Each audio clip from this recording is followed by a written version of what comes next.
అంటారు.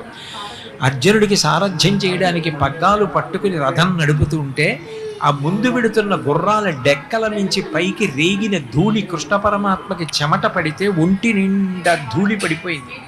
భీష్ముడు ప్రయోగించిన అస్త్రాల దెబ్బలు వచ్చి తగిలితే ఒంట్లోంచి నెత్తురు కారింది. అయినా అర్జునుణ్ణి కాపాడు కోసమని అంత కష్టపడి రథసారథ్యం చేసినటువంటి కృష్ణుడు ఎంత కష్టపడితే, ఎంత సమాజ సేవ చేస్తే భగవంతుడిగా పూజింపబడ్డాడు.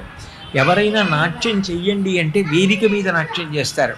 ఆయన 101 పడగలు ఉన్నటువంటి కాళీయుడి యొక్క పడగల మీదకెక్కి యమునా నది జలాలు ఆవులు తాగితే మరణించకుండా ఉండాలని భయంకర సర్పం కాళీయుణ్ణి యమునా నది నుంచి సముద్రానికి పంపించేయాలని వెస దామోదరపాదఘాతనకతుల్వేవేల చందంబులన్ ప్రసభాటోపమజోప పాపపణ భృచ్చటామండలం వసహం వై పగిలి